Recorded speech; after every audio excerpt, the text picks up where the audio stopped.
안녕하십니까. 300초 인문학의 강성욱 PD입니다. 사기열전 읽기 이번 시간에는 이사열전에 대해서 한번 읽어보도록 하겠습니다. 이사열전은 진시황이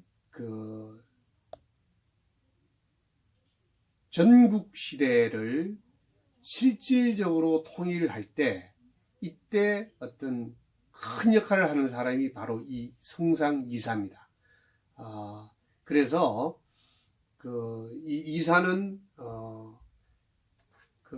진시황제와 뗄래야 뗄 수 없는 그런 사람인데 그런 측면에서 이사열전은 그 어떤 장보다도 재미난 챕터라고 보시면 됩니다. 먼저 이사는 초나라 상체 사람인데 젊을 때 군인으로 있었어요. 근데 이제 이 초창기에 이사라는 사람이 세상을 바라볼 수 있는 어떤 관이 하나 생기는데 그게 이 책의 서두에 나오는데 초반부에 어떻게 나오냐면 이 이사가 초창기에 군인 하급 관리로 있을 때 화장실에 이렇게 막 다니는 지들은 먹고 살기 막 바쁘고 힘들고 그러니까 사람들만 이렇게 지나가면 무서워하고 피하고 도망 다녔는데 하루는 이 곡식 창고 안에 이렇게 들어가 봤답니다. 들어가 보니까 거기 지는 널려 있는 게 곡식이잖아요. 그러니까 배도 부르고 넛하니까 사람들이 지나와도 그냥 넛하게 이렇게 보고 있더라는 거예요. 지가 도망을 안 가고. 이때 이 이사가 한 얘기가 이러면 탄식하면서 이렇게 얘기를 합니다. 사람이 어질다거나 못났다고 하는 것은 비유하자면 이런 지와 같아서 자신이 처해 있는 환경에 달렸을 뿐이구나. 그래서 예를 들어 감옥소 같은 데서 그러잖아요. 죄를 짓는 거와 죄를 짓지 않는 거는 상당히 백지 한 장 차이라는 것. 그리고 신영복 교수의 감옥으로부터의 사색이나 이런 인터뷰 보면 이런 내용이 나오잖아요. 어떤 같은 감옥소에 있었던 분이 대이라는 분이 있어서 신영복 교수 입장에서 큰대자 오를 이자 아니면 이 상당히 아버님께서 이렇게 한자를 아시고 좋은 이름을 지으셨구나 이렇게 해서 혹시 이름이 대이면 아버님께서 이름을 지어주셨나 이렇게 그 친구가 뭐라고 하냐면 아니요. 저기는 고아예요. 왜 이름이 대이냐? 옛날에 대이 발출소 앞에서 이 아이를 누가 버린 거예요. 그래서 그 아이 이름을 대이라고 지어서 혼자서 어렵게 살다 보니 이제 감옥소까지 들어왔다는 얘기인데 그 얘기를 하면서도 신영복 교수가 비슷한 얘기를 하셨어요. 돌아가신 신영복 교수가 이 책도 비슷한 얘기죠. 환경에 따라서 사람은 많이 달라질 수 있다. 이런 얘기를 하고요. 이걸 겪고 이사는 당시 순경으로 보이는 순경에게로 가서 천하를 다스리는 제왕의 기술을 배웁니다. 이때 이 순자 밑에서 배울 때 동문수학한 사람이 바로 성상이사입니다. 성상이사하고 한비자입니다. 그래서 노자 한비자 열전의 앞부분에 노자 한비자 열전이 있는데 그 한비자하고 성상이사는 동문수학한 사이인데 한비자는 이 유세 이 말로 상대방을 설득하는 데는 약간의 말더듬이었다고 합니다. 근데 이 사람은 글을 그렇게 잘 썼습니다. 그래서 한비자는 아주 좋은 젖을 남기잖아요. 세난 편이라든지 이런 젖을 남기고 이사는 이 순자 밑에 순경에게 가서 천하를 다스리는 제왕의 기술을 배우고 마침내 진나라로 들어갑니다. 진나라로 들어가서 이제 자기에게 때가 왔고 마침 이 진나라 왕은 천하를 집어삼키고 통일을 할 수 있는 그런 능력을 가졌다. 이제는 자기가 자신의 이 능력을 펼칠 때가 왔기 때문에 자기는 서쪽 진나라 왕에게 유세하러 간다. 그러면 일종의 출사표를 던지고 진나라로 들어오는데, 이때 진나라에 들어왔을 때 마침 진나라 장량왕이 죽습니다. 장량왕이 죽고 그 아들 정이, 태자 정이 왕이 되는데, 이 사람이 나중에 진시 황제가 되는 거예요.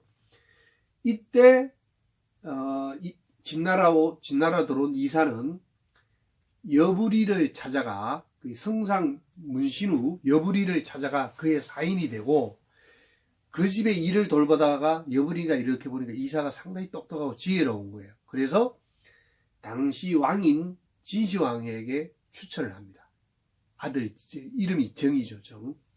왕한테 추천하고 왕의 시위관으로 임명을 하다가, 이사가 이 왕에게, 나중에 이제 진시황이 되는 그 정에게 어떻게 얘기하냐면, 진나라 목공이 우두머리가 되고서도 동쪽에 있는 6나라를 끝까지 함락시키지 못한 것은 무엇 때문인가? 그리고 진나라가 상승세를 타고 제후들을 눌러온 지 벌써 6대, 그러니까 진효공, 해문왕, 무왕, 소왕, 효문왕, 장양왕, 이렇게 되었는데, 이제 제후들을 멸망시키고 황제의 대업을 이루어 천하를 통일하기 충분한 때가 왔다.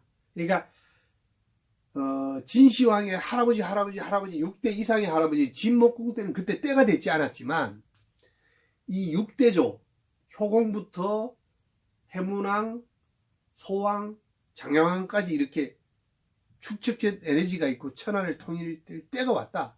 진시황 당신이 바로 이 천하를 통일할 때다라고 유세를 하고, 진시황은 얘기를 들으니까 상당히 현명한 거예요. 그래서 이사를 장사로 삼고 나중에 객경의 지위로까지 옮깁니다.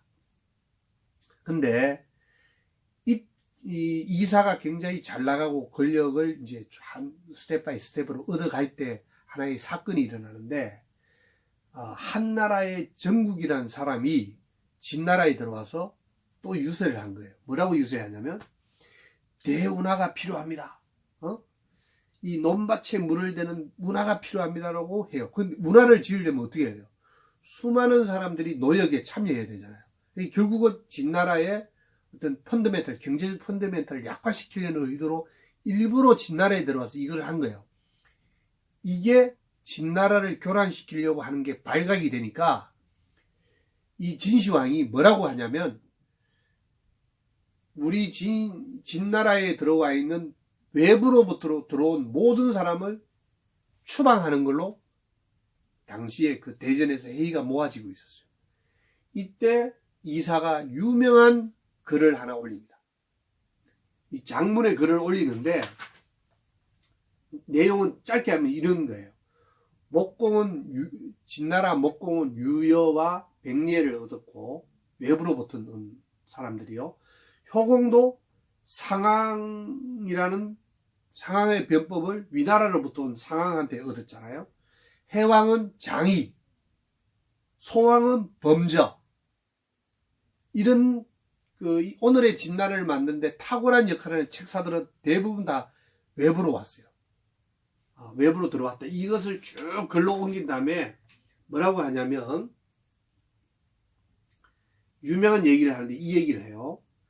태사는 한줌도 양보하지 않으므로 그렇게 높아질 수 있었고, 하에는 작은 물줄기 하나도 가리지 않으므로 그렇게 깊어질 수 있었습니다.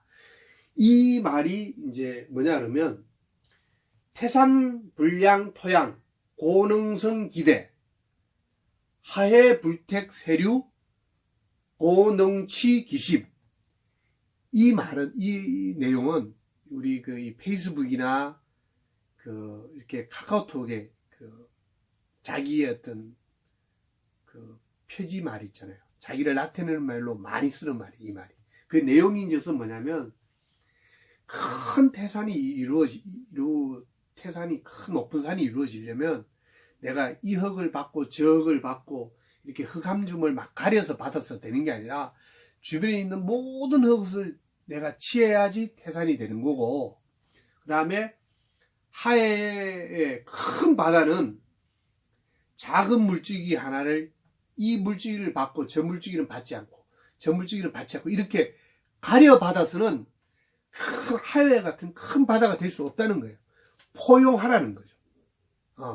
앞에 선조들이 그 진목공, 진효공, 소양왕, 해문왕 이런 사람들이 외부 사람 장이, 범저, 뭐 상왕 이런 사람을 다 받아서 강성한 나라를 만들었듯이 지금 와서 이 태산을 만들고 하해를 만들어야지 어디 가려받고 이렇게 하다 보면 좋은 진나라가 될 수 없다는 이 유명한 이 글을 올리니까 진나라 왕이 이야기를 들어보니까 맞는 말이에요. 그래서 야 없었던 일로 하자. 그리고 폐하노라. 그 정책은 폐하노라 하면서 이사에게 관직을 회복시켜 줍니다. 그리고 시간이 다시 흘러 이제 마침내 그 일이 있은 다음에 20년 뒤에 마침내 진나라는 천하를 통일합니다.